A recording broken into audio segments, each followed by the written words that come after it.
ce public ici à Vancouver, déjà, je dois être quelqu'un de très exotique pour eux. Je suis marocain, musulman, homosexuel, et j'écris en français. Et mes livres sont traduits en anglais.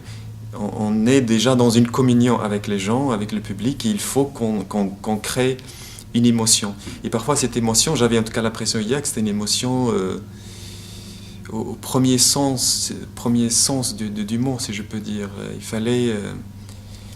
Il fallait passer un moment avec ces gens et leur donner quelque chose.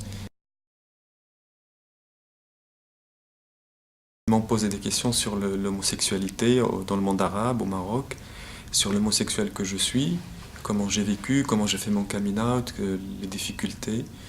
J'ai essayé de répondre de manière la plus honnête possible en rappelant d'abord que l'homosexualité est toujours un crime au Maroc et dans la plupart des pays arabes et musulmans, et qu'on ne peut toujours pas vivre ouvertement son homosexualité au Maroc et ailleurs dans le monde arabe, et que même quand on est hétérosexuel, on n'est pas libre comme individu.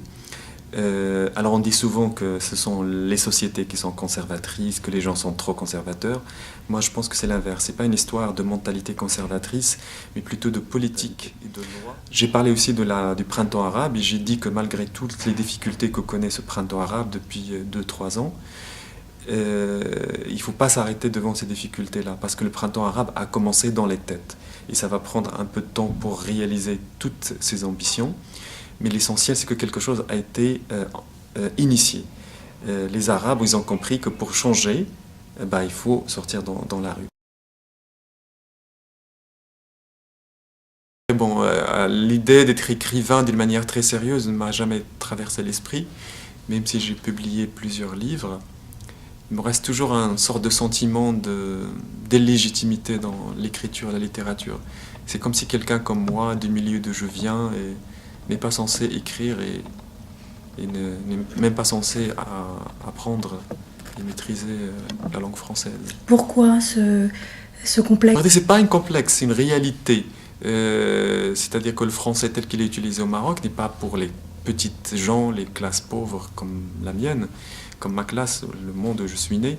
Donc il reste toujours un problème, quelque chose de conflictuel, de pas réglé avec la langue française.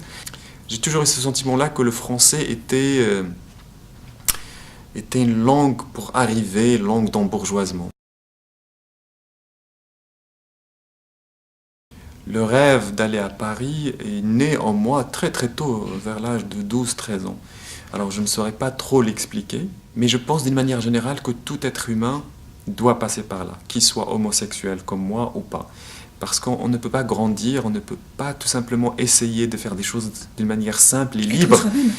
Et être soi-même si il y a à côté de soi tout le temps des gens qui vous connaissent trop. Parce que le simple fait qu'ils vous connaissent trop, ça veut dire déjà qu'ils vous censurent. Ou qui ne vous connaissent pas assez. Voilà, parce que le fait qu'ils se disent qu'ils vous connaissent, donc ça veut dire qu'ils vous empêchent même de vous connaître vous-même.